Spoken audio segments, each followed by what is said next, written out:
கர்த்தராகிய இயேசு கிறிஸ்து நாமத்தினாலே உங்கள் யாவரையும் வாழ்த்துகிறேன். நம்ம தொடர்ந்து இந்த லூக்கா புத்தகத்தை படிக்கத்தக்கதாக தேவன் தந்திருக்கிற இந்த மேலான வாய்ப்புக்காக கிருபைக்கு அதிகமாக நான் தேவனை ஸ்தோத்திரிக்கிறேன். இந்த பேஷன் வீக் சமயத்திலும் அநேகர் திருச்சபையின் காரியங்களை ஆக்டிவாக இருப்பாங்க. மற்றும் இந்த நாட்களிலே நம்முடைய ஸ்டூடெண்ட்ஸும் கிராஜுவேட்ஸும் பிஸியாக இருக்கிற காலத்திலும் உங்களுடைய வாஞ்சிக்கான அதிகமாக தேவனை ஸ்தோத்திரிக்கிறேன். இப்பொழுது நம்முடைய மத்தியில் இருக்கிற சவன் ஜேம்ஸ், அவங்க யூஎஸ்ஐடியினுடைய ஸ்டாஃப் பேஸ்ட் சின்ன சேலம், அவங்க நம்மளை ஜபத்தில் நடத்துவாங்க. ஓகேண்ணா, ஜெபிப்போம். எங்கள் அன்பின் ஆண்டவரே, இந்த நாளினுடைய மாலை நேரத்திற்காக உமக்கு ஸ்தோத்திரம். தொடர்ந்து ஆண்டவரே, நாங்கள் வேதத்தில் அநேக புத்தகங்களை படிப்பதற்கு தேவன் பாராட்டிருக்கிற கிருபைக்காக நாங்கள் அதிகமாக நன்றி செலுத்துகிறோம். இப்படிப்பட்ட பிரிவிலேஜுக்காக நாங்கள் துதிக்கிறோம், ஸ்தோத்திரிக்கிறோம் ஆண்டவரே. இந்த நாட்களிலேயும் நாங்கள் லூக்கா சுவிசேஷத்தை படிக்கும்படியாக தேவன் கிருபை கொடுத்தபடினாலே நன்றி செலுத்துகிறோம் ஆண்டவரே. அதை நாங்கள் தொடர்ந்து படிக்கும்பொழுது ஆண்டவரே, அது எழுதப்பட்ட நோக்கத்தை நாங்கள் அறிந்து கொள்ளவும், நாங்கள் ஒருவேளை பல முறை வாசித்திருந்தாலும் ஆண்டவரே, இந்த நாட்களிலே இன்னும் ஆழமாக ஆண்டவரே அதை பற்றி அறிந்து கொள்ள, நாங்கள் அதிலே கற்றுக்கொள்ள வேண்டிய காரியங்களை கற்றுக்கொள்வதற்கு ஆண்டவரே, கீழ்ப்படிய வேண்டிய காரியங்களை கீழ்ப்படிவதற்கு ஆண்டவரே தேவன் எங்களுக்கு உதவி செய்ய முடியாது ஜெபிக்கிறோம். ஆண்டவரே, பங்கு பெறுகிற ஒவ்வொருவருக்கும் உடைய கிருபையை தாரும் ஆண்டவரே. நீர் கர்த்தாவே எங்களோடு பேசும் அண்ணனை பயன்படுத்தும் ஆண்டவரே. கர்த்தாவே, எந்த விதமான நெட்வொர்க் இஷ்யூ இல்லாதபடி ஆண்டவரே, நாங்கள் ஆண்டவரே இந்த பைபிள் ஸ்டடியில ஆண்டவரே தெளிவாக கற்றுக்கொள்வதற்கு தேவன் உதவி செய்ய முடியாது ஜெபிக்கிறோம் ஆண்டவரே. இதற்காக ஆண்டவரே, இந்த சுவாமி செயல்படுகிற ஒவ்வொருவருக்காக நாங்கள் நன்றி செலுத்துகிறோம் ஆண்டவரே. இதுல பிடிஎஃப் ப்ரிப்பேர் பண்ணுகிற ஆண்டவரே ஒவ்வொரு பிள்ளைகளுக்காக நன்றி செலுத்துகிறோம் சுவாமி. இதுல ஈடுபடுகிற ஒவ்வொருவரையும் தேவன் ஆசீர்வதிக்க கர்த்தாவே. தொடர்ந்து உடைய கிருபைக்கும் பராமரிப்புக்கும் பாதுகாப்புக்கும் நாங்கள் ஒப்புக் கொடுக்கிறோம் தேவன் தாமே. இந்த நாளுடைய பைபிள் ஸ்டடியிலேயும் ஆண்டவரே, நீர் எங்களுக்கு உடைய வழிநடத்தலை தரும்படியாக, உடைய கிருபையை தரும்படியாக நாங்கள் ஜெபிக்கிறோம் சுவாமி. இயேசுவின் நாமத்திலே வேண்டிக் கொள்கிறோம் நல்ல பிதாவே, ஆமென். ஆமென். Thank you so much, James. Okay, thank you. James உடைய வாஞ்சிக்கு அதிகமான தேவனை ஸ்தோத்திரிக்கிறேன். ஒருவேளை அவங்க பிபிடி போடலன்னா உடனே அவங்க ரிமைண்ட் பண்ணி வாங்கும் பொழுது எங்களுக்கு பயங்கர சந்தோஷம். Thank you James. வெல்கம்.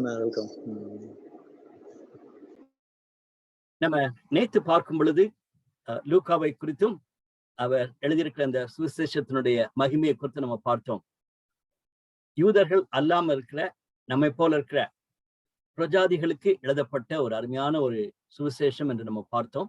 அதுல இருக்கிற மகிமையான ஜபங்கள், அவர் கொடுத்திருக்கிற அந்த ஆராதனைக்கு கொடுக்கிற முக்கியத்துவம், பெண்களுக்கு கொடுக்கக்கூடிய முக்கியத்துவம், மற்றும் புவர் அண்ட் நீடி அல்லது அண்டர் பிரிவிலேஜ் பீப்புளுக்கு கொடுக்கக்கூடிய முக்கியத்துவத்தெல்லாம் நம்ம நேற்று பார்த்தோம்.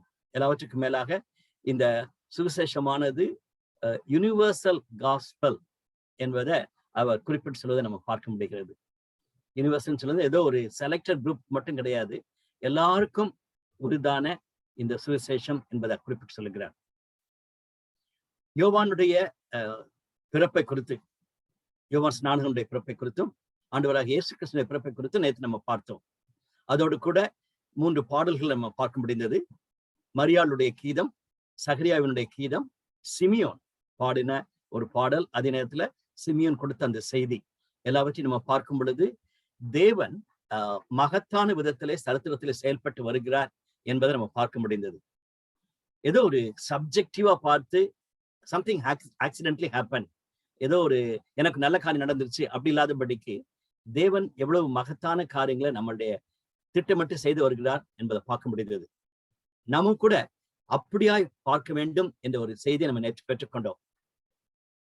தேவன் என்ன ஆசீர்வதித்தா போதும், என் குடும்பத்தை ஆசீர்வதித்தா போதும், எனக்கு பிள்ளை இருந்தா போதும்னு சொல்ற மாதிரி இல்லாதபடிக்கு எப்படி தேவன் மகிமையுள்ளவர் என்பதையும், இந்த சரித்திரத்துல எப்படி செயல்படுகிறார் என்பதையும் நம்ம பார்க்க முடிந்தது.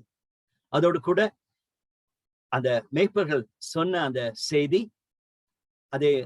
அதோடு கூட இயேசுவானவருடைய வளர்ச்சி, அண்ட் தென் அந்த 2 வயதானவங்க சொன்ன செய்தி, எல்லாவற்றையுமே அந்த செய்திகளாக நம்ம பார்க்க முடிந்தது.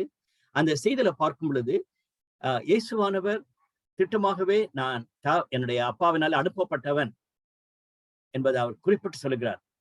he was very focused என்பதை நம்ம பார்க்க முடிகிறது. அது மட்டுமல்ல, இந்த சரித்திரத்தை 2ஆக பிரிக்கக்கூடிய, கிறிஸ்துவுக்கு முன் கிறிஸ்துவுக்கு பின் என்று நடக்கக்கூடிய மகத்தான காரியத்தை அந்த காலகட்டத்தில் இருந்த மக்கள் அறிந்து உணர்ந்து தேவனை ஸ்தோத்திரித்ததாக நம்ம பார்த்தோம்.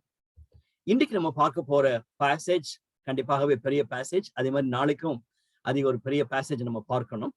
3ஆம் அதிகாரத்திலிருந்து 9ஆம் அதிகாரம் 50ஆம் வசனம் வரைக்கும் நம்ம பார்க்கணும்.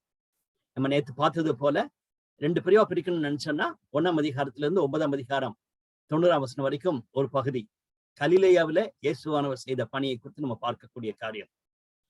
அத நிறைய செய்திகள் இருக்கிறது. ஒவ்வொரு பேசேஜுமே நம்ம எடுத்து பைபிள் ஸ்டடி எடுக்கக்கூடிய பேசேஜ், ஒவ்வொரு பேசேஜ்ல இருந்துமே நம்ம மெசேஜஸ் கொடுக்கக்கூடிய காரியங்கள். ஸோ ஜேம்ஸ் ஜோம் பண்ணது போல இது நம்ம அடிக்கடி வாசிச்சிருக்கோம். நமக்கு நல்ல தெரிந்த நடைமுறை செய்கைகள் தான். ரொம்ப காம்ப்ளிகேட் பண்ண வேண்டிய அல்லது ரொம்ப டாக்டரின் யோசிக்கக்கூடிய அளவுக்குலாம் ஒண்ணுமே பெரிய காரியம் கிடையாது. எல்லாமே ஹிஸ்டாரிக்கலா நடந்த சம்பவங்கள், நரேட்டிவ்ஸ்ல நம்ம பார்த்து கொண்டிருக்கிறோம். இப்படியாக ஒருத்தர் பிரித்திருக்கிறார். I like it. முதல் பகுதி 6ஆம் அதிகாரம் 11ஆம் வசனம் வரைக்கும் நம்ம பார்க்கும் பொழுது ஃபர்ஸ்ட் ஃபேஸ் ஆஃப் மினிஸ்ட்ரின்னு சொல்லலாம். அதன் பின்பு 6ஆம் அதிகாரம் 12ஆம் வசனத்துல அப்போஸ்தலரை தெரிந்து கொள்கிறார். அதுக்கு முன்னாலே சீஷர்களோடு கூட பணி செய்து கொண்டிருக்கிறார். ஆனா இந்த அப்போஸ்தலர்கள் 12 பேரை செலக்ட் பண்ண பிறகு தொடர்ந்து கலிலேயாவிலே அவர் செய்யக்கூடிய பணி 2வது ஃபேஸாக நம்ம பார்க்க முடிகிறது. 3வது ஃபேஸ் 9ஆம் அதிகாரம் 1ஆம் வசனத்துல அந்த அப்போஸ்தலர்களை, சீஷர்களை அவர் அனுப்பி ஊழியத்தை செய்ய பார்க்கிறார். அதன் அர்த்தம் என்னவென்றால் கலிலேயாவிலேயே அந்த டிசைபிள்ஸை ட்ரெயின் பண்றாருன்னு சொல்லிட்டு நம்ம பார்க்க முடிகிறது. எனவே இந்த பெரிய பகுதியை 3 பிரிவாக நம்ம வேகமாக பார்க்கலாம். அதுல முக்கியமான ஒரு பகுதியா நம்ம வாசிக்க போற பகுதி என்னன்னா, அவர் தன்னுடைய சொந்த ஊராகிய நாசரேத்துல ஜெப ஆலயத்தில் இருக்கும் பொழுது தேவனுடைய வார்த்தையை வாசித்ததை நம்ம அறிந்திருக்கிறோம். அதுக்கு நம்ம டைட்டில் கொடுக்கும் பொழுது நாசரேத் மேனிஃபெஸ்டோன்னு சொல்லுவாங்க. இந்த நாட்களிலே எலெக்ஷன்ஸ்ல பயங்கர இந்த மேனிஃபெஸ்டோ என்ற வேர்ட் ரொம்ப யூஸ் பண்ணுவாங்க. அதாவது நம்ம தெளிவாக சொல்லக்கூடிய காரியம், நாங்க ஜெயிச்சோம்னா இதை செய்ய போறோம்னு சொன்ன மாதிரி ஒரு தெளிவாக சொல்லக்கூடிய ஒரு காரியத்தை தான் மேனிஃபெஸ்டோன்னு சொல்லுவோம். இயேசுவானவர் ஏசாயாவில இருந்து இருக்கிற பகுதியை வாசித்த பின்பு இந்த நாளிலே அது நிறைவேற்றினது என்று சொன்ன பகுதியை தான் இன்னைக்கு நம்ம வாசிக்க கேட்க போறோம். நம்முடைய மத்தியில் இருக்க தம்பி அல்லிமுத்து, அவங்களுக்காக நான் தேவனை ஸ்தோத்திரிக்கிறேன். அவங்களுடைய வாஞ்சைக்காக நான் தேவனை ஸ்தோத்திரிக்கிறேன்.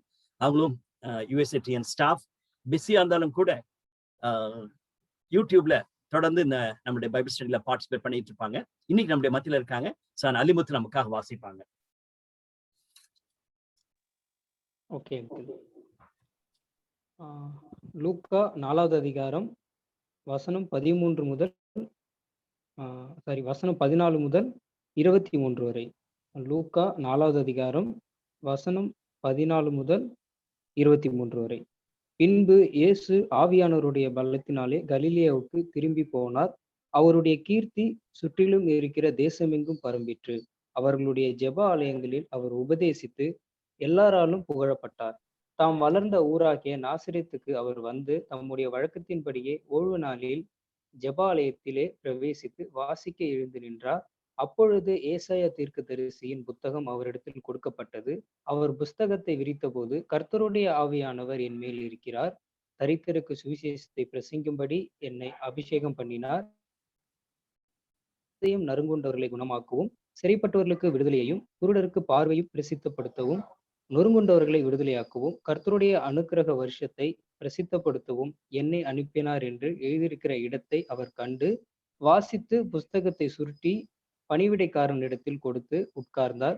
ஜெபாலயத்தில் உள்ள எல்லாருடைய கண்களும் அவர் மேல் நோக்கமாயிருந்தது. அப்பொழுது அவர் அவர்களோட பேச தொடங்கி, உங்கள் காதுகள் கேட்க இந்த வேத வாக்கியம் இன்றைய தினம் நிறைவேறிற்று என்றார்.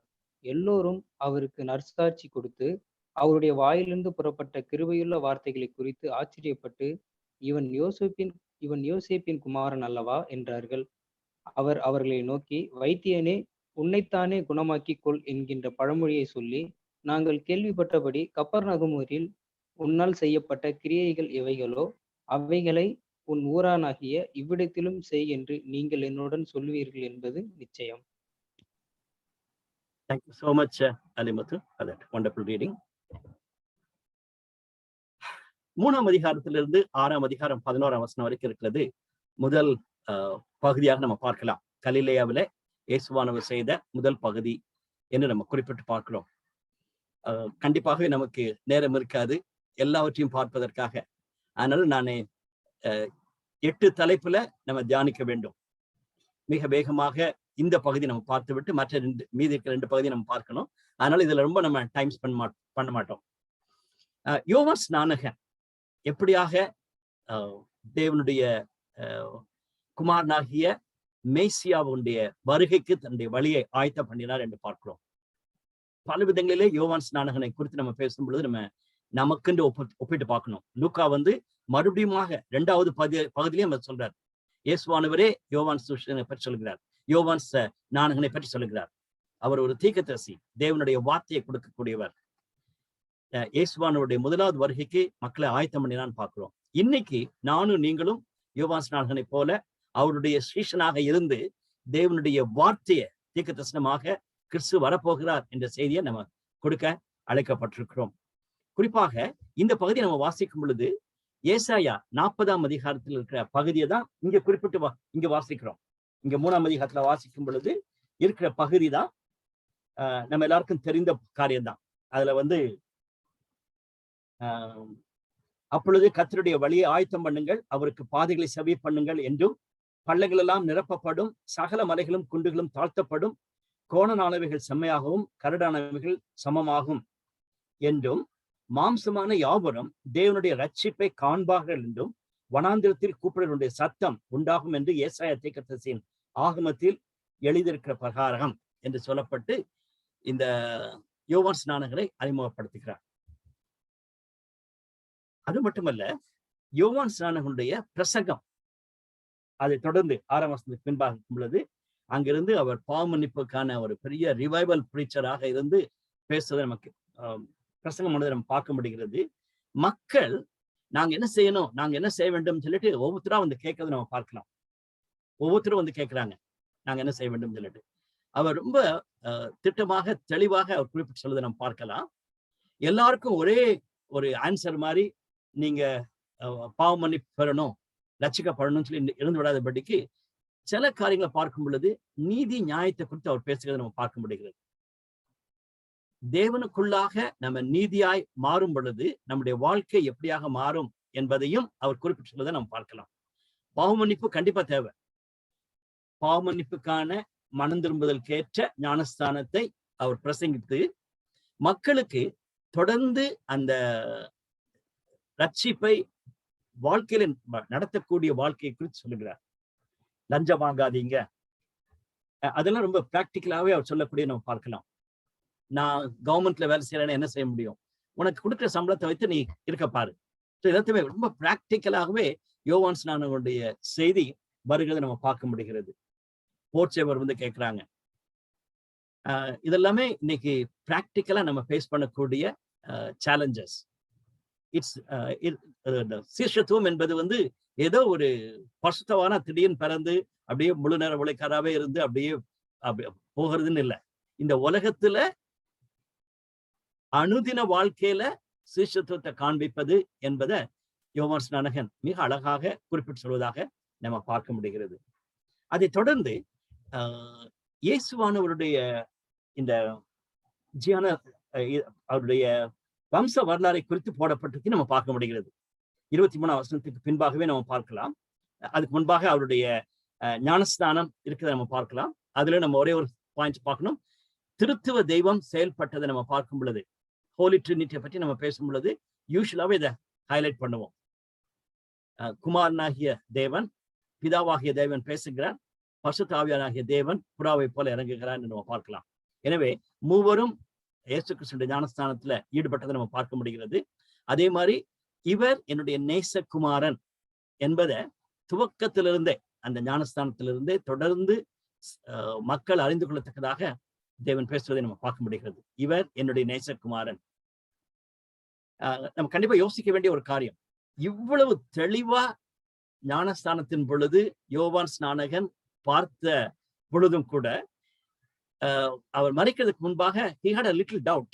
அதனால 2 சீஷர்கள் அனுப்பி இயேசுவானத்தை போய் கேட்கிறார், நீ தான் வரப்போகிறவரா அல்லது நீ இனிமேல் நாங்க வேற யாருக்கும் காத்திருக்க வேண்டுமான்னு சொல்லிட்டு. அது வந்து ஒரு ஆச்சரியப்படக்கூடிய ஒரு காரியம்.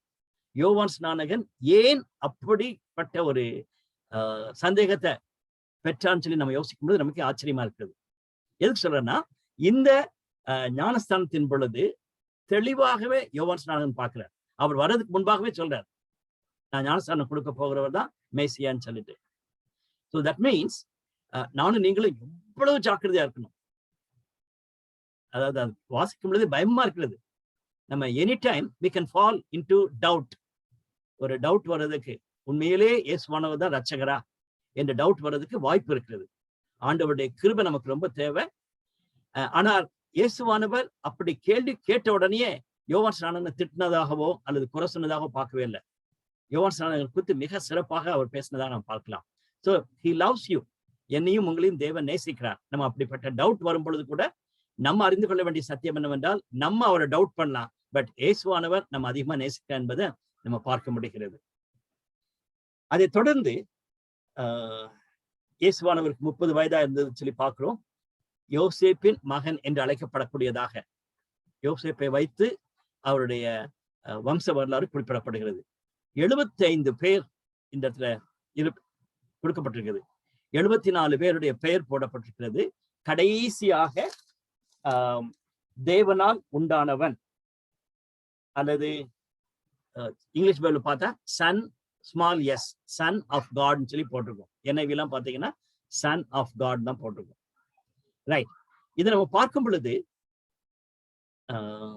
தேவன் காலா காலத்திலே வெளிப்படுத்தல் கொடுத்திருக்கிறார். ஆதாம் ஏவாளத்துல ஆதியாகமம் 3ஆம் அதிகாரம் 15ஆம் வசனத்துல வாசிக்கிறோம். ஸ்திரீயின் வித்துக்கும் அவனுடைய வித்துக்கும் பகையை உண்டாக்குவேன்னு சொல்லிட்டு, அந்த ஸ்திரீயின் வித்து தான் இயேசுவானவர். அந்த ஆதாம் தேவனாலே உண்டாக்கப்பட்டவன் என்று நம்ம பார்க்கலாம். அதை தொடர்ந்து ஆபிரகாமுக்கு தேவன் பிராமிஸ் கொடுக்கிறார், உன் சந்ததியின் மூலமாக எல்லா தேசங்களும் ஆசீர்வதிக்கப்படும் சொல்றாரு. அதுல the seed of Abraham சொல்லும் பொழுது அது இயேசுவானவன் அறிந்திருக்கிறோம். அதே போல தாவீதுக்கு தேவன் கொடுத்த ஒரு பெரிய பிராமிஸ், உன்னுடைய வம்சத்திலிருந்து ஒரு மேய்ப்பன் உண்டாவார், அவர் எல்லா ஜனங்களையும் மேய்ப்பார் என்பதை அவர் கொடுத்ததான் நாம் பார்க்கலாம். இந்த 3 பேருக்கும் ஆதாம், ஆபிரகாம், தாவீதுக்கு கொடுத்த அந்த பிராமிசஸை தேவன் இங்க நிறைவேற்றினதாக லூக்கா மிக அழகாக குறிப்பிடுகிறார். அதான் நம்ம நேத்து பார்க்கும் பொழுது அதை பார்த்தோம். யுனிவர்சல் காஸ்பல் என்று சொல்லும் பொழுது மத்தேயுக்கும் லூக்காவுக்கும் உள்ள ஒரு பெரிய வித்தியாசம் என்னன்னா, மத்தேயு ஆபிரகாம்ல இருந்து ஸ்டார்ட் பண்ணி இயேசு கிறிஸ்துடைய வம்ச வரலாறை கொண்டாடுகிறார். ஆனா லூக்கா ஆதாமுக்கே கொண்டு போயிடுறார். That's a tremendous difference. மத்தேயுக்கு வந்து அது ரொம்ப தேவையில்லை. காரணம் அவர் யூதர்களுக்கு தான் எழுதுகிறார். ஸோ நீங்க ஆபிரகாம வந்து தகப்பன் சொல்லிட்டு இருக்கீங்க. ஆபிரகாமனுடைய குமாரனும் தாவீதின் குமாரனுமாகிய இயேசுவானவர் தான் நம்முடைய மேசியா என்பதை மத்தேயு எழுதுகிறார். ஆனா ஆதாம் காலத்திலிருந்தே லூக்கா கொண்டு வந்ததை நாம் பார்க்கலாம். ஒரு சில பெயர்கள் பிட்வீன் தாவீதுனுடைய காலத்திலிருந்து ஆபிரகாமுடைய காலத்தில் இருக்கிற சமயத்துல ஒரு சில பெயர்கள் மத்தேயுக்கும் லூக்காவுக்கும் சில சேஞ்சஸ் இருக்கும். அது வந்து நம்ம ரொம்ப கன்ஃபியூஸ் பண்ண வேண்டியதில்லை. அது தவறுன்னு சொல்ல முடியாது. காரணம், ஜீனியாலஜில சொல்லும் பொழுது சன் என்று சொல்லும் பொழுது, குமாரன் என்று சொல்லும் பொழுது அவங்களுக்கு டிசெண்டன்ஸையும் எடுத்துக்கலாம். அதனால நம்ம இன்டர்பிரேட் பண்ணும் பொழுது கேர்ஃபுல்லா இருக்கணும். நம்ம சொல்ற மாதிரி இல்லை. என்னுடைய குமாரன் சொல்லும் பொழுது அப்படியே நம்ம சன் சொல்ற மாதிரி பழைய பாட்டின் காலத்துல வந்து டிசெண்டன்ஸையும் சன் என்ற வேர்டுக்கு யூஸ் பண்ணியிருப்பாங்க. அப்படி மனசுல வச்சு நம்ம படிச்சோம்னா மத்தேயுவுக்கும் லூக்காவுக்கும் எந்த விதமான ஒரு கன்ஃபியூஷனும் வரவே வேண்டியதில்லை.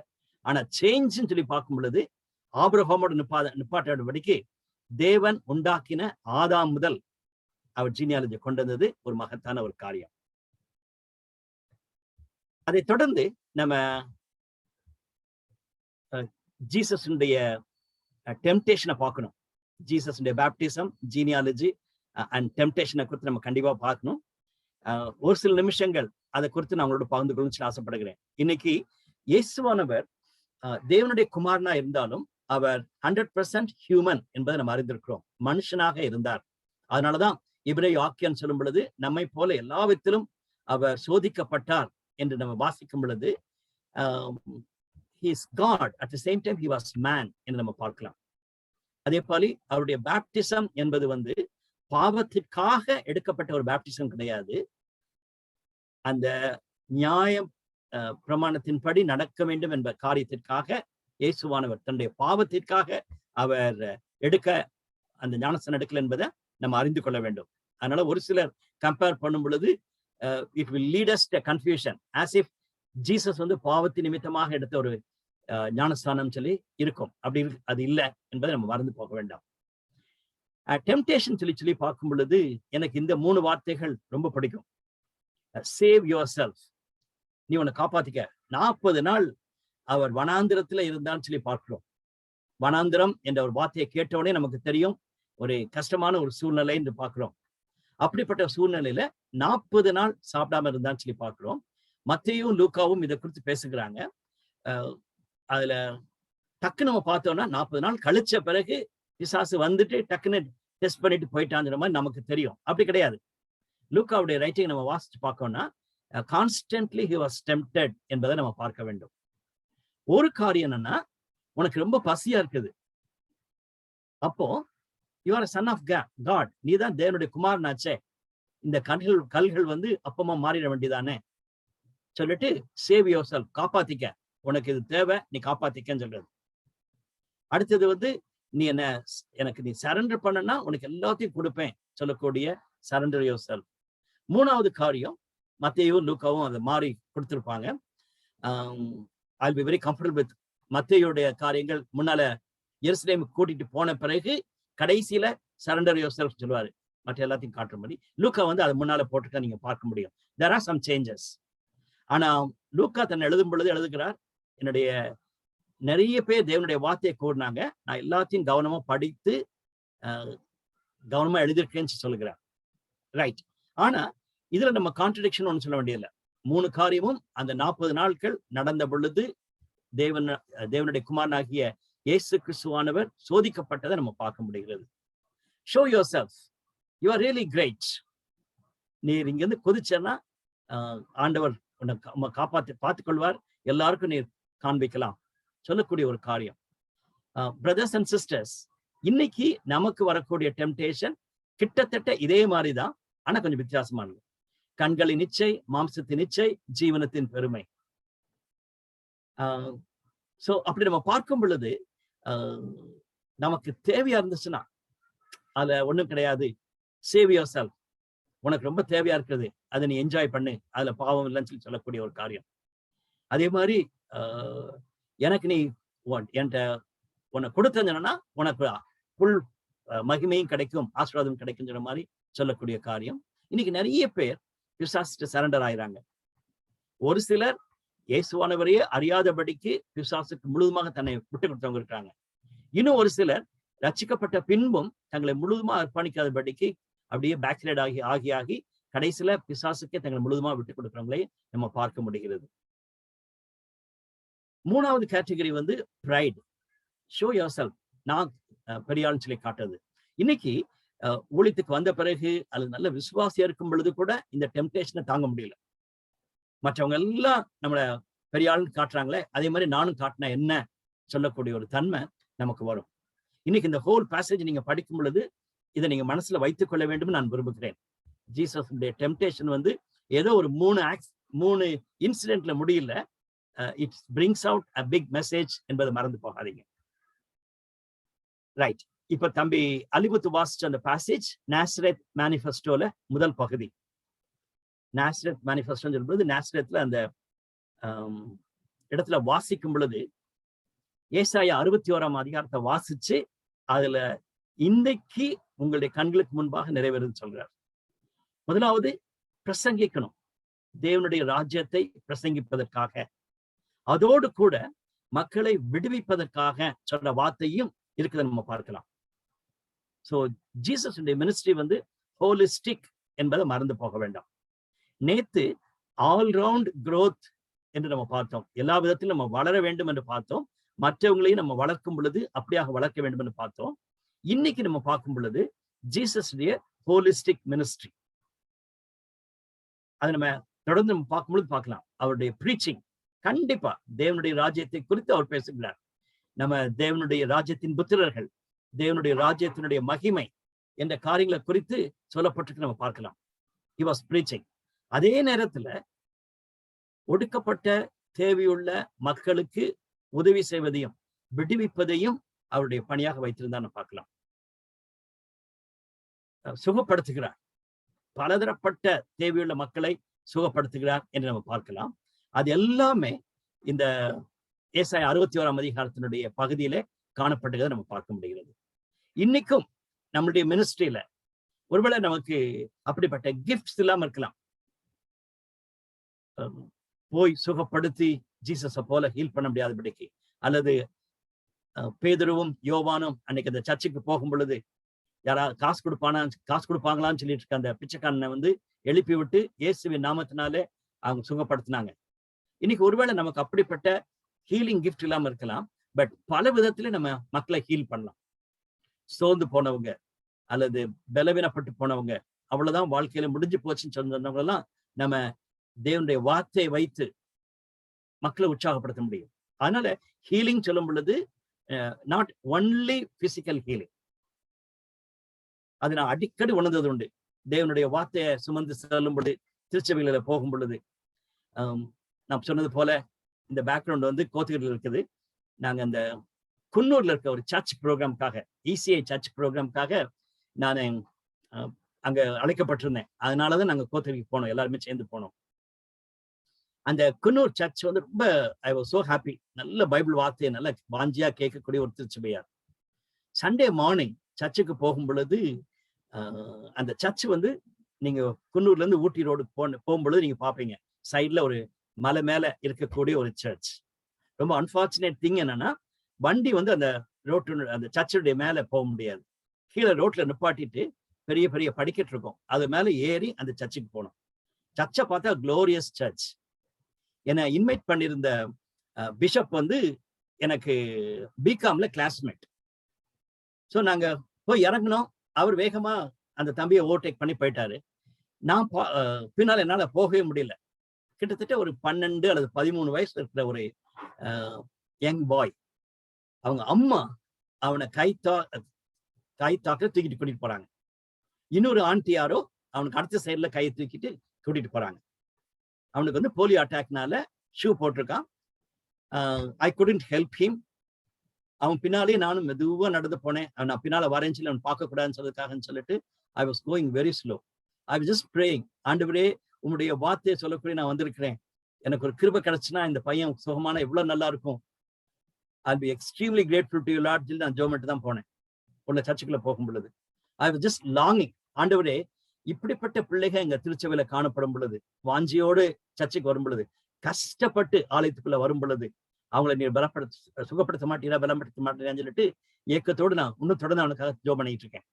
ரைட். சோ டக்குன்னு நம்ம பார்க்கும் பொழுது we cannot be like Jesus.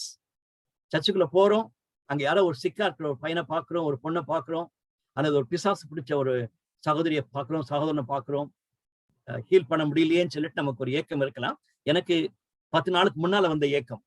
சரி, ஆனா பல விதங்களிலே நம்ம ஹீலிங் மினிஸ்ட்ரியில இருக்கோம் என்பதை மறந்து போகக்கூடாது. அடுத்து 5ஆம் அதிகாரத்துல தன்னுடைய முதல் சீஷர்களை பேதுருவையும் அவனுடைய சகோதரனாகிய அந்திரேயாவையும் யோவான் யாக்கோபையும் அழைத்ததை நாம் பார்க்கலாம். அதுல இருந்து நிறைய காரியங்கள் நீங்க படிச்சிருப்பீங்கன்னு நினைக்கிறேன். இந்த பேசேஜ் வந்து நம்ம நிறைய இடத்துல பைபிள் ஸ்டடி எடுத்திருப்போம். டிசைபிள்ஷிப் என்ற காரியத்தில் எடுக்கும் பொழுது, கால் ஃபார் டிசைபிள்ஷிப் பொழுது இது எடுக்கிறது உண்டு. அதுல முதலாவது அப்சர்வேஷன் என்னன்னா, பேதுருவை வந்து ஜீசஸ்க்கு இன்ட்ரோடியூஸ் பண்ணது யாருன்னா அந்திரேயா தான். So I really like it. அந்திரேயா தான் ஃபர்ஸ்ட் டைமா யோவான் ஸ்நானகன் அனுப்பும் பொழுது, யோவான் 1ஆம் அதிகாரத்துல வாசிக்கிறோம், ஜீசஸ் வந்து மெசையாஞ்சலி அறிந்து கொண்ட உடனே வீட்டுக்கு ஓடி போய் தன்னுடைய சகோதரனாகிய பேதுருவை, ஒருவேளை மூத்த சகோதரனா இருந்திருக்கலாம், பேதுரு அழைத்து வந்து ஜீசஸ்க்கு இன்ட்ரோடியூஸ் பண்றாரு. ஜீசஸ் பார்த்துட்டு வந்து நீ சிமியோன், இனிமேல் பேதுரு அழைக்கப்படுவான்னு சொல்றாரு. அது வந்து ஃபர்ஸ்ட் டைமா ஜீசஸ் பார்த்தது. ஆனா இது வந்து பிறகு பார்த்த நேரம். அது வந்து பேதுருவும் அந்திரேயாவும் தங்களுடைய தொழிலாகிய மீன் பிடிக்கிற தொழில ஜீசஸ் அங்கே போய் பார்த்தான்னு சொல்லி நம்ம பார்க்கலாம். இப்போ அந்திரேயாவும் பேதுருவும் இல்ல. ஈவன் யோவான்ல பாத்தீங்கன்னாலும் கூட அதுக்கு தொடர்ந்து நீங்க பாத்தீங்கன்னா பேதுருவின் சகோதரனாகி அந்திரேயா தான் வரும். காரணம் later Peter became great and அந்திரேயா அடுத்த லெவல்ல தான் இருந்தான்னு சொல்லி நம்ம பார்க்கலாம். அதுல இருந்து நான் வழக்கமா சொல்லக்கூடிய ஒரு காரியம் என்னன்னா, you may not be like a Peter, but you can be like அ அந்திரேயா. கண்டிப்பா நம்ம வந்து பேதுருவை போல ஒரு பெரிய ஆளாகாம இருக்கலாம், அந்திரேயாவை போல நம்ம நிறைய செய்யலாம். அது வந்து எனக்கு எப்பவுமே ஒரு பிடித்தமான ஒரு character. Right.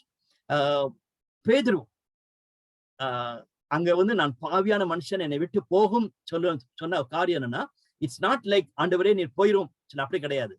I am unworthy சொன்னக்கூடிய ஒரு காரியத்தை தான் நம்ம பார்க்க வேண்டும். காரணம் பின்னால இன்னொரு அற்புதத்தை பார்க்க போறோம். அங்க வந்து அந்த மக்கள் சொல்றாங்க, இனிமேல் நீர் போயிரும், எங்களை விட்டு போயிரும் சொல்லும் பொழுது that's literal. they don't want him. அது வந்து ஒரு அன்பார்ச்சுனேட் திங். பட் இங்க வந்து 5ஆம் அதிகாரத்துல பேதுரு சொன்னதை அப்படி நம்ம இன்டர்பிரட் பண்ணக்கூடாது. அது ஞாபகத்துக் கொள்வோம். அடுத்த ஒரு பாசேஜ் 5ஆம் அதிகாரம் 12ஆம் வசனத்திலிருந்து ஒரு சின்ன பாசேஜ் தான். ஆனா எனக்கு அது மிகவும் டச்சிங்கா இருக்கக்கூடிய ஒரு பாசேஜ். அதனால நான் வந்து அதுக்கு நான் டைட்டில் கொடுத்திருக்கிறது வந்து தி தியாலஜி ஆஃப் டச். பின்பு அவர் ஒரு பட்டணத்தில் இருக்கையில் குஷ்ரோகம் நிறைந்த ஒரு மனுஷன் இயேசுவை கண்டு முகங்குப்புற விழுந்து, ஆண்டவரே உமக்கு சித்தமானால் என்னை சுத்தமாக்க உம்மால் ஆகும் என்று அவரை வேண்டிக் கொண்டான். அவர் தமது கையை நீட்டி அவனை தொட்டு, எனக்கு சித்தம் உண்டு, சுத்தமாகு என்றார். அந்த காலத்துல குஷ்ரோகியா வந்து தொட முடியாது. ஈவன் நான் போன செஞ்சுரியில நம்ம பார்க்கும் பொழுது இப்பதான் இந்தியாவில் வந்து இந்த லெப்ரசி மிஷன் வந்து we have to really thank God for the leprosy mission. இப்போ ஆல்மோஸ்ட் லெப்ரசி மிஷன் முடிஞ்சிருச்சு. அப்படிப்பட்ட அந்த லெப்ரசி மிஷன் வர்றதுக்கு முன்னால குஷ்ரோகம் உள்ள மக்களை தொட மாட்டாங்க யாரும். தொட்டா நமக்கு வந்துடும். அது வந்து பழைய ஏற்பாட்டின் காலத்திலேயே நம்ம மோசேயின் ஆகமத்துல வாசிக்கிறோம். அதை தொடர்ந்து ஜீசஸுடைய டைம்லயுமே அது வந்து ரொம்ப ஒரு எல்லா விதமான ஸ்கின் டிசீஸுமே குஷ்ரோகம் என்று அழைக்கப்படுகிறது. ஆனா இந்த மனுஷனை பார்க்கும் பொழுது குஷ்ரோகம் நிறைந்த ஒரு மனுஷன் இருந்தான்னு சொல்லி பார்க்கிறோம். அப்படிப்பட்ட மக்கள் பட்டணத்திலே இருக்கக்கூடாது, வெளியேதான் இருக்க முடியும், குடும்பத்துல சேர்ந்து இருக்க முடியாது. ஆனா ஜீசஸ் அவன் மேல கம்பேஷன் ஆக்குனது மட்டும் கிடையாது, அவனை சுகப்படுத்தணும்னு சொன்னது மட்டும் கிடையாது, தொட்டார் என்று பார்க்கிறோம். இந்த காஸ்பல்ஸ்ல படிக்கும் பொழுது we have to keep that in mind. Jesus தொட்டு சுகப்படுத்தல் காரியம். ஈஸியா ஒரு வார்த்தை சொல்லியிருக்கலாம், மகனே நீ போ உனக்கு சுகமாயிடுச்சு சொல்லலாம். அல்லது நீ போய் அங்க போய் குளிச்சுட்டு வா, பக்கத்துல இருக்க ரிவர்ல போய் குளிச்சுட்டு வான்னு சொன்னா நீ சரியாயிருவான்னு சொல்லியிருக்கலாம். அது மாதிரி பல விதத்துல Jesus can heel. But Jesus touch team சொல்லி பார்க்கிறோம். இன்னொரு அடுத்த பகுதியில் நம்ம படிக்கும் பொழுது பார்க்கிறோம், ஒரு பெண்மணி ஜீசஸ தொட்டாள்னு சொல்லி பார்க்கிறோம். தொட்ட உடனே Jesus can feel the power was going. That's another great dimension in touch. உங்களை யாராவது தொட்டாங்கன்னாவே you can feel it that your power is going. So take note of it. The touch என்ற வேர்டை வச்சுட்டு நீங்க யோசிச்சு பாருங்க. இன்னைக்கு இந்த டச் வந்து மோசமான டச்சா இருக்கலாம். ஒரு டச் சொல்லும் பொழுது அதை மோசமான விதத்திலையும் நம்ம இன்டர்பிரேட் பண்ணலாம். ஆனா தேவனுடைய ஊழியக்காரர்களாகிய நாம், தேவனுடைய பிள்ளைகளாகிய நாம் எப்படி இந்த தொடுதல் எவ்வளவு தூரத்துக்கு நம்ம கிரியேட் எஃபெக்டிவா செய்யறோம்னு சொல்லிட்டு யோசிச்சு பார்த்தா நல்லா இருக்கும். பிஎஸ் இவாஞ்சலிக்கல்ஸ் அல்லது அதிகமா பைபிள் டீச் பண்ணக்கூடிய நமக்கு என்னன்னா எல்லாம் போதிக்க தான் செய்யணும். ஒன்லி த்ரூ வேர்ட்ஸ் இருக்குது. இந்த சுவிசேஷத்திலேயே நம்ம பார்க்க போறோம். ஜீசஸுடைய வேர்ட்ஸே போதும். It has power. இப்ப நம்ம பைபிள வச்சிருக்கோம், இட் ஹாஸ் பவர். ஆனா whenever it is needed we have to touch, we have to do. ஆக்சுவலா இந்த பேசேஜினுடைய இன்னைக்கு படிக்கிற பேசேஜினுடைய டைட்டிலே டீட்ஸ் ஆஃப் ஜீசஸ். இயேசு கிறிஸ்துவினுடைய செயல்பாடுகள் சொல்லி பார்க்கிறோம். அதுல மிக முக்கியமானது வந்து டச் என்பதை நம்ம பார்க்க முடிகிறது. தொடர்ந்து பார்க்கணும். 7ஆம் அதிகாரம் 17ஆம் வசனத்துக்கு பின்பாக பார்க்கும் பொழுது பரிசேயர்கள் ரொம்ப கிரிட்டிக்கலா இருக்க நம்ம பார்க்க முடிகிறது. இன்னைக்கும் கிரிட்டிக்கலா இருக்கக்கூடிய திருச்சபையின் மக்களும் இருப்பாங்க, நம்முடைய குடும்பத்திலும் இருப்பாங்க, நம்முடைய சமுதாயத்திலும் இருக்கிறாங்க. பீப்புள் ஆர் கிரிட்டிக்கல் என்பதை மறந்தே போக வேண்டாம். அதை அடுத்தது பார்க்கிறோம். 6ஆம் அதிகாரத்தின் முதல் பகுதியில அவங்களுடைய பெரிய கிரிட்டிசிசம் என்னன்னா, சாபத் டே, 7வது நாள ஓய்வு நாள செய்யலன்னு சொல்லிட்டு 2 அற்புதத்தை வைத்து அவங்க பரிசேயர்கள் வந்து கொஸ்டின் பண்ணதை நம்ம அறிந்திருக்கிறோம். அவங்களுக்கு இயேசுவானவர் கொடுத்த பதில் என்னன்னா, மனுஷகுமாரன் ஓய்வு நாளுக்கும் ஆண்டவராய் இருக்கிறார் என்று சத்தியத்தை கொடுக்கிறார். அதுல இருந்து நம்ம படித்துக் கொள்ள வேண்டிய ஒரு பெரிய காரியம் என்னவென்றால், the religious people, they are so religious. ஓய்வு நாள்னா இவ்வளவுதான் செய்ய முடியும், இவ்வளவுதான் செய்யக்கூடாது, எல்லாத்தையும் ஒரு பெரிய ரூல் மாதிரி போட்டுட்டு இருக்காங்க. அந்த ரூலை பிடிச்சிட்டு அளந்து பார்த்துட்டு இதெல்லாம் செய்யக்கூடாது, இதெல்லாம் செய்யலாம். அவங்க மேலதான் இயேசுவானவருக்கு பயங்கர கோபம். நீ ஒருத்தனை உயிர் கொடுக்கறது கூட நீ பார்க்க மாட்டியா? ஒரு ஆடு கீழே விழுந்துச்சுன்னா தூக்கி விடுறிய, மனுஷனை தூக்கி விட மாட்டேயான்னு சொல்ல அளவுக்கு ஆண்டவர் கோவப்படுறத இந்த பகுதியில நம்ம பார்க்கலாம். எனவே நிறைய காரியங்கள் நம்ம பார்த்து கொண்டே இருக்கலாம். அடுத்த பகுதி நம்ம போக வேண்டும். 2வது ஃபேஸ் பார்க்கும் பொழுது 6ஆம் அதிகாரம் 12ஆம் வசனத்திலிருந்து 8ஆம் அதிகாரம் 56ஆம் வசனம் வரைக்கும் நம்ம பார்க்கும் பொழுது, நான் சொன்னது போல இங்கதான் இயேசுவானவர் தன்னுடைய சீஷரெல்லாம் அழைக்கிறான்னு சொல்லி பார்க்கிறோம். அதுக்கு முன்பாக லூக்காவுக்கு பிடித்தமான ஒரு காரியம், இயேசு கிறிஸ்துவினுடைய பிரேயரை பற்றி அவர் ஜெபித்து தன்னுடைய சீஷர்களை அழைத்தாருன்னு நம்ம பார்க்கிறோம். அது லூக்கா மட்டுமல்ல, மற்ற அசோசியேஷன்களையும் நம்ம வாசிக்கிறோம். மார்க் 3ஆம் அதிகாரத்துல மிக முக்கியமா நம்ம கவனிக்க வேண்டும். இன்னைக்கு நம்ம நேரம் இல்லாதனால மார்க் 3ஆம் அதிகாரத்தை வாசிக்கல. ஆனா மார்க் 3ஆம் அதிகாரத்தை கண்டிப்பா நம்ம கவனிக்கணும். அங்கேயும் நம்ம இதைதான் வாசிக்கிறோம். அவர் முழு இரவும் போய் ஜெபம் பண்ணி விட்டு தன்னுடைய சீஷர்களை அப்பாயின்ட் பண்றான்னு சொல்லி பார்க்கிறோம். அது வந்து ஒரு மேஜர் கன்சர்ன். இன்னைக்கு நம்மளுடைய மினிஸ்ட்ரியில, EGF மினிஸ்ட்ரியா இருந்தாலும் சரி, சர்ச்சஸ் இருந்தாலும் சரி, appointment of the leaders, appointment of the committees, அது வந்து ஒரு மேஜர் கன்சர்ன்.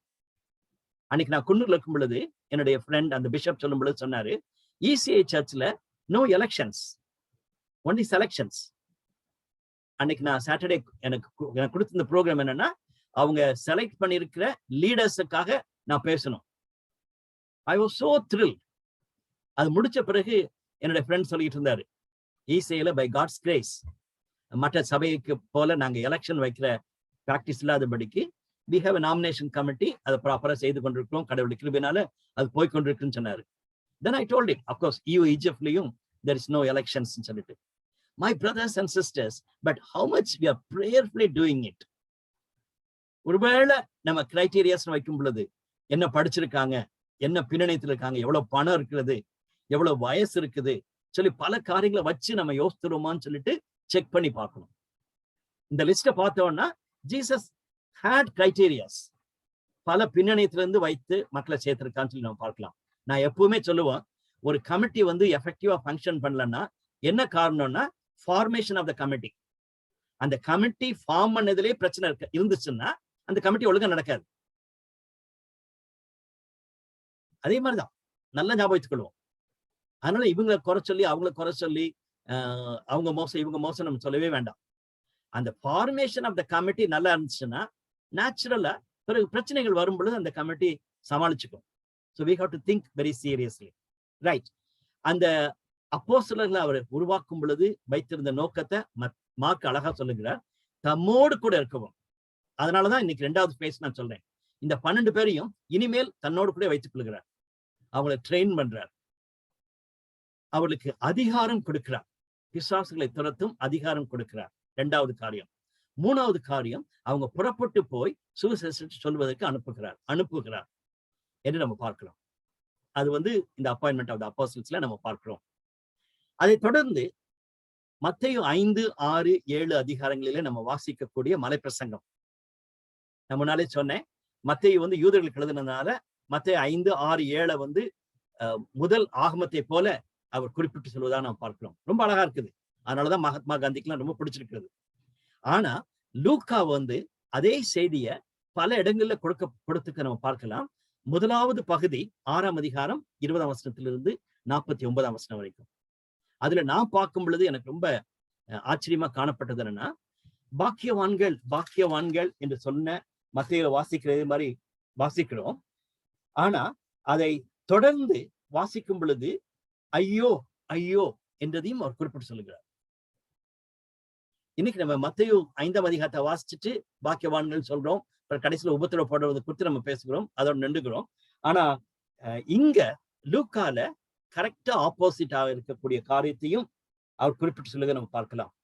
ஐஸ்வர்யவன்களாகிய உங்களுக்கு ஐயோ, மை குட்னஸ். நம்ம சர்ச்சில் அதை வாசிச்சோம்னா நிறைய ரிச் பீப்புள் வந்து ரொம்ப அப்செட் ஆயிடுவாங்க. உங்கள் ஆறுதலை நீங்கள் அடைந்து தீர்ந்தாயது. திருப்தி அடைந்திருக்க உங்களுக்கு ஐயோ, மை காட். இப்படியாக ஐயோ ஐயோ என்று சொல்லக்கூடிய காரியத்தை நம்ம பார்க்கும் பொழுது நமக்கே பயமா இருக்கிறது. But that is from Jesus. லூக்கா அதை தான் சொல்லுகிறார். கொஞ்சம் கஷ்டமான ஒரு பேசேஜ் தான். பாக்கியவான்களா இருப்பீங்கன்னா யார் வீட்டுக்கு போனாலும் சரி, சர்ச்சில் போனாலும் பிரசங்கம் பண்ணும் பொழுது பாக்கியவான்களா இருப்பீங்கன்னு சொல்றது ரொம்ப சந்தோஷமா இருக்குது. பட் ஐயோன்னு சொல்லும் பொழுது, அதிலும் குறிப்பாக ஐஸ்வர்யவான்களாகிய உங்களுக்கு ஐயோன்னு சொன்னா அவ்வளவுதான், நமக்கே கொஞ்சம் சொல்றதுக்கே பயமா இருக்குது. My brothers and sisters, that is the preaching of Jesus. We know that. Pavul சொல்றாரு, நீ ஐஸ்வர்யவனாக கவலைப்படாத, ஐஸ்வர்யவன் ஆக வேண்டும் என்று நீ விரும்பினா பிரச்சனை தான். என்னைக்கு I want to become rich நினைக்கிறீங்களோ அன்னைக்கு யூ ஆர் இன் ட்ரபிள் என்பதுதான் 1 தீமோத்தேயு 6ஆம் அதிகாரம் 10ஆம் வசனத்துல வாசிக்கிறோம். It's for all of us, all of us. Right. அதை தொடர்ந்து 7ஆம் அதிகாரத்திலிருந்து 7ஆம் அதிகாரத்துல 2-3 காரியங்களை குறிப்பிட்டு சொல்வதை நம்ம பார்க்க வேண்டும். புவர் அண்ட் நீடி, தேவையுள்ள மக்களை குறித்து இருக்கிற கரிசனை கண்டிப்பாகவே இயேசுவானவருடைய ஒரு உன்னதமான குணாதிசயம் அறிந்திருக்கிறோம். லூக்கா அதை குறிப்பிட்டு சொல்வதை நம்ம பார்க்க முடிகிறது. அதுல கொடுக்கக்கூடிய எக்ஸாம்பிள்ஸ் நம்ம பார்க்கும் பொழுது, 100க்கு அதிபதியாகிய ஒருவனுடைய வேலைக்காரன், அவனுடைய வேலைக்காரனுக்கு அந்த 100க்கு அதிபதி, he is not a Jew. அவங்க யூதர்களை அனுப்பிவிட்டு ஜீசஸ்ட ஒரு ரெக்கமெண்டேஷன் கேட்கிறாங்க. ஆனா அவர் வந்து ஆச்சரியப்படுகிறார். அந்த 100 அதிபதி சொல்றான், ஜீசஸ் எங்க வீட்டுக்கு வராதீங்க, எங்களுக்கு தகுதியே கிடையாது நீங்க வருவதற்கு. அது மட்டுமல்ல, நான் வந்து என்னுடைய சர்வெண்ட்டை பார்த்து நீ போ செய்யுன்னு சொன்னா செஞ்சிடறாரு. அதனால யூ ஹாவ் அத்தாரிட்டி, நீ இந்த வியாதி போன்னு சொன்னா போயிடும். காரணம் நானே ஒரு வேலைக்காரனை சொன்னா செஞ்சிடறான். பட் நான் வந்து ஒரு சாதாரண ஒரு 100க்கு அதிபதி, நீர் வந்து ராஜாதி ராஜா, நீர் கத்தாதி கத்தன்னு சொல்லிட்டு அவன் சொல்லுகிறான். அவனுக்கு அவ்வளவு விசுவாசம் இருந்துச்சு. இன்னைக்கு நமக்கும் ஜீசஸை குறித்து யோசித்து பார்க்கும் பொழுது, ஆண்டவரை குறித்து பார்க்கும் பொழுது, ஆண்டவருடைய வார்த்தைக்கு அவ்வளவு பயம், அவ்வளவு கனம் இருக்கிறதான்னு சொல்லிட்டு யோசிச்சு பார்க்கணும். அதனாலதான் ஜீசஸ் சொல்றாரு, உன் வேலைக்காரனை குறித்து உனக்கு சிக்கா இருக்கிற அல்ல உன் மகனுக்கு சிக்காதுன்னா நீ கேட்கறது ஆக்கியாக்குது. ஒரு வேலைக்காரன், அவனுக்கு குறித்து நீ கவலைப்படுற, அது மட்டுமல்ல என்னுடைய அத்தாரிட்டியை நீ யோசிக்கிறேன்னு சொல்லிட்டு ஜீசஸ் அவனை அப்ரிஷியேட் பண்றாரு. உடனே அவன் வியாதி நீங்கிறதுன்னு பார்க்கிறோம். ஒரு விதவையனுடைய மகன் மரித்து போகிறான், அவன் உயிர்ப்பிக்கிறதை நம்ம பார்க்கலாம். ரைட். 7ஆம் அதிகாரத்தினுடைய அடுத்த பெரிய பகுதி என்னன்னா, ஜான் த பேப்டிஸ்ட். நான் சொன்னது போல அவர் சந்தேகப்படுகிறார், செய்தி அனுப்புகிறார். இயேசுவானவர் என்ன ஒண்ணுமே சொல்லல, நீங்க பாக்குறது சொல்லுங்க. மேசியாவுடைய பணி ஏசாயா 61ஆம் அதிகாரத்துல கொடுக்கப்பட்டிருக்கிறது. அதுதான் நம்ம இன்னைக்கு முக்கியமா வைத்து நம்ம தியானிக்கிறோம். நாஸ்ரெத் மேனிஃபெஸ்டோ அதுதான் சொல்லுகிறார். இதெல்லாம் பாருங்க, சுவிசேஷம் அறிவிக்கப்படுகிறது, இனிமேல் நீங்க போய் யோவான்ட்டு சொல்லிருங்கன்னு சொல்றாரு. So he knew that this is the Messiah. அதன் பின்பு இயேசுவானவர் அந்த யோவான் ஸ்நானகனை குறித்து மிக அழகாக குறிப்பிட்டு சொல்வதை நாம் பார்க்கலாம். கடைசியாக 7ஆம் அதிகாரத்துல இன்னொரு பகுதியும் இருக்கிறது. 7ஆம் அதிகாரத்துல நிறைய பகுதிகளை பார்க்கிறோம். கடைசி பகுதி என்னன்னா, அதுல ஒரு பரிசேயன் இயேசுவை கூப்பிடுகிறத நம்ம பார்க்கிறோம். That's very interesting. பரிசேயர்கள் தான் கிரிட்டிக்கல்ஸ், அவங்க தான் ரொம்ப சந்தேகப்பட்டவங்க. அதுல ஒரு பரிசேயர், இவன் நம்ம முன்னால வாசிச்சிருக்கோம், நிக்கோதேமு 3ஆம் அதிகாரத்துல வாசிக்கிறோம், யோவான் 3ஆம் அதிகாரத்துல. பரிசேயர்கள் ஒரு சிலர் ஃபெய்த்ஃபுல் பீப்புள் இருந்திருக்காங்க. அதுல இவர் ஒருத்தர் வந்து இயேசுவை கூப்பிட்டுருக்கதை நம்ம பார்க்கலாம். அப்பொழுது ஒரு பெண்மணி வந்து அழுது அவருக்கு அந்த கால்கள்ல பூசினதை நம்ம பார்க்கலாம். இது வந்து ஒரு நம்ம தெரிந்த ஒரு பேசேஜ் தான், நம்ம கண்டிப்பா படிக்க வேண்டிய ஒரு பேசேஜ். அப்போ அவர் யோசிக்கிறார், ஏன் ஒரு பாவியான மனுஷன், ஜீசஸ் வந்து இவ்வளவு ஒரு பரிசுத்தமான மனுஷனாச்சே, ஏன் இந்த பாவியான பெண்மணியை தொட விடுறான்னு சொல்லி சொல்லும் பொழுது ஜீசஸ் ரொம்ப அழகா ஒரு கேள்வியை கேட்கிறார்.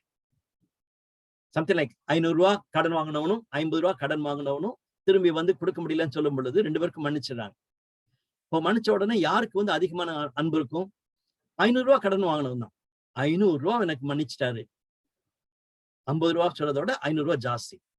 சோ அந்த 500 ரூபாய் மன்னிப்பு பெற்றவன் வந்து கண்டிப்பா அதிகமா நேசிப்பான். நீ சொன்னது ரைட்ன்னு சொல்லிட்டு அந்த பரிசேயனை சொல்லிவிட்டு, இந்த பெண்மணி பாவத்திலே இருந்தவள்.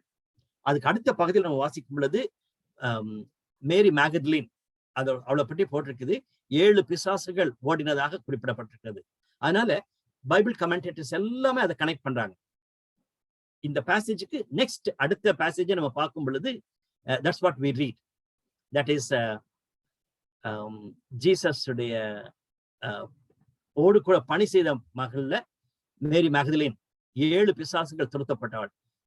அன்னைக்கு வந்து அவள் அழுது இயேசு கிறிஸ்துவுக்குள்ளாக ஆசீர்வாதத்தை பெற்றுக்கொண்டாள்னு சொல்லிட்டு நம்ம பார்க்க முடிகிறது. அந்த பேசேஜ் முடிஞ்ச உடனே 4 மிராக்கிள்ஸ் நடந்ததை குறிப்பிட்டு சொல்லுகிறார். லூக்கா நிறைய மிராக்கிள்ஸ் நடந்திருக்கும். அதுல லூக்கா வந்து குறிப்பிட்டு சொல்ல பார்க்கும் பொழுது 4 விதமான காரியங்கள் நடைபெற்றிருக்குது. டுவர்ட்ஸ் நேச்சர்,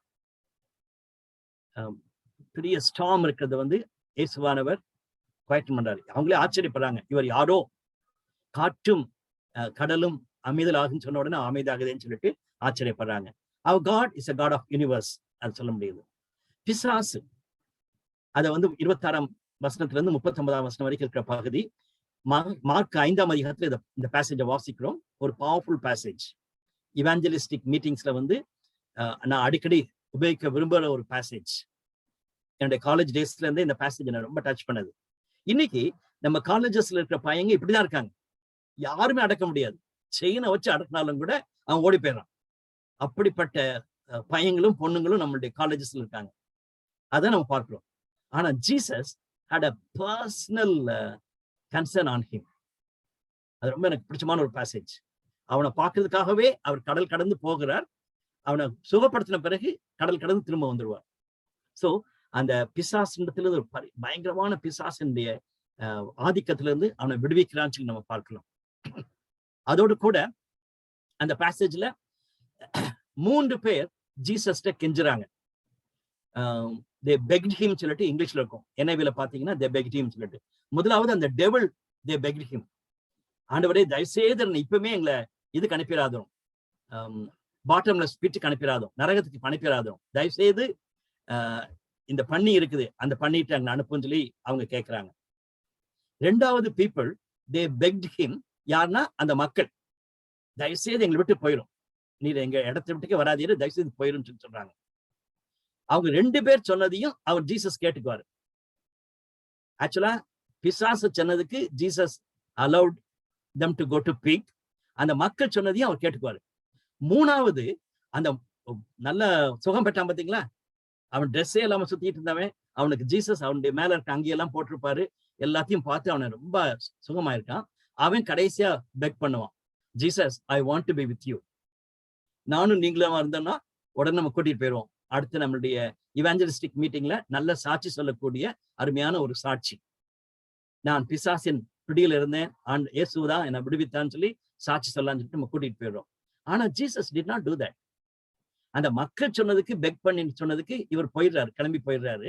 ஆனா அவன் பெக் பண்ணி கேட்டதுக்கு என்ன சொல்றாருன்னா, யூ கோ பேக், உன் மக்களுக்கு உன் ஊர்ல போய் நீ அவங்கள கத்த செய்த நன்மையில சொல்லுன்னு சொல்றாரு. That's amazing, amazing.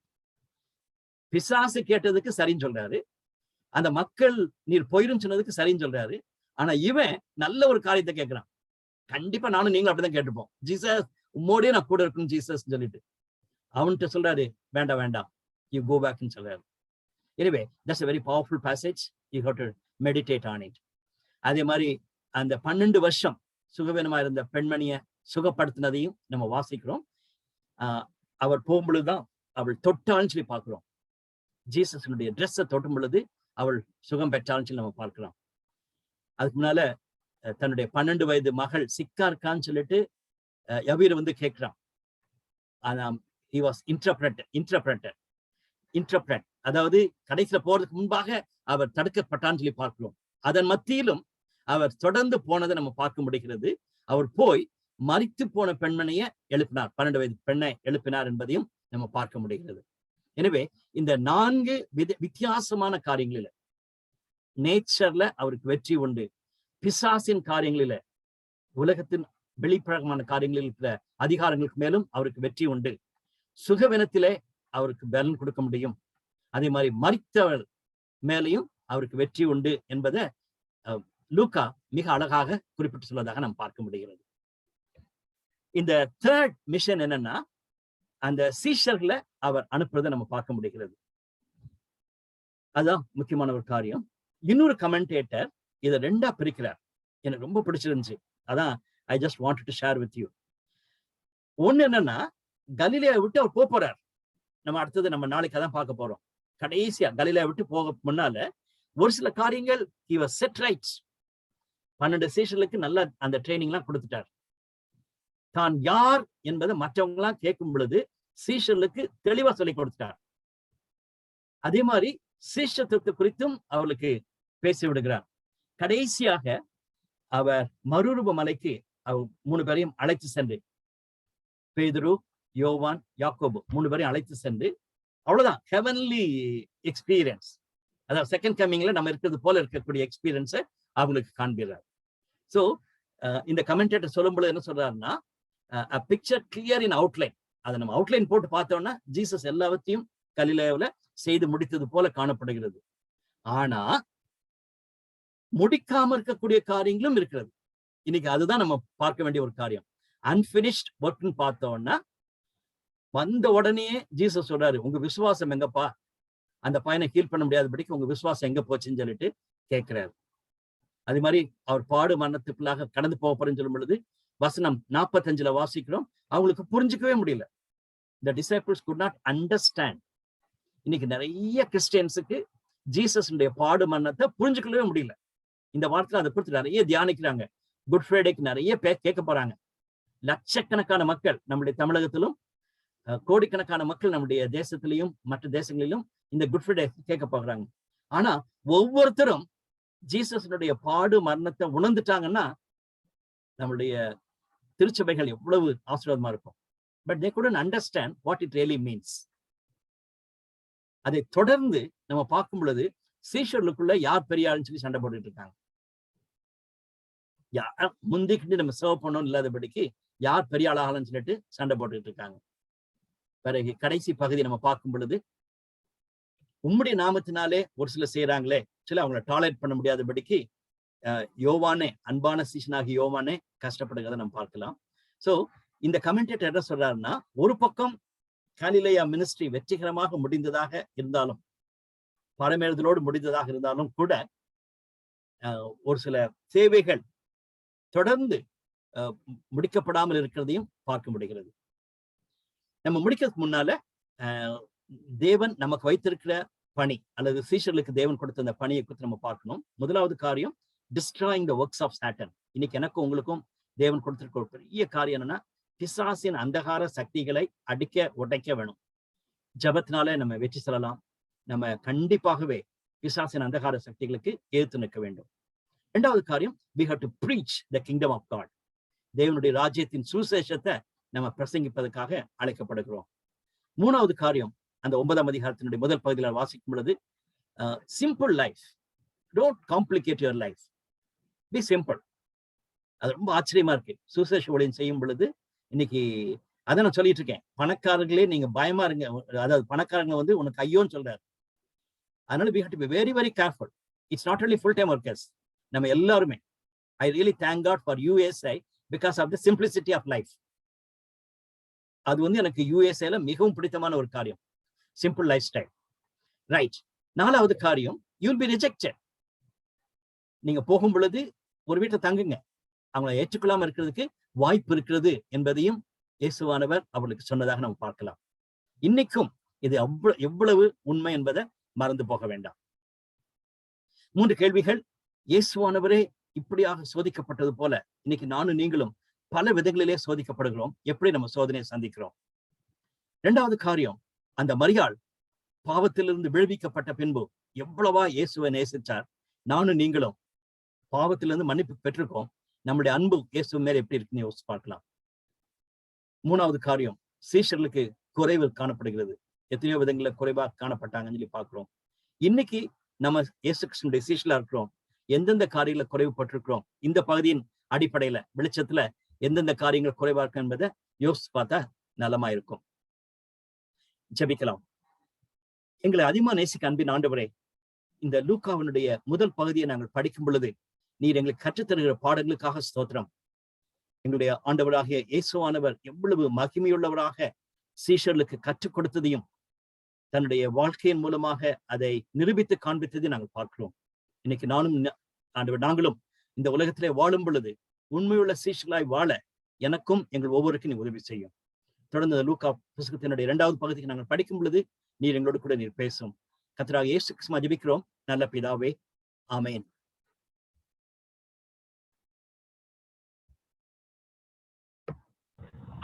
தேங்க்யூ.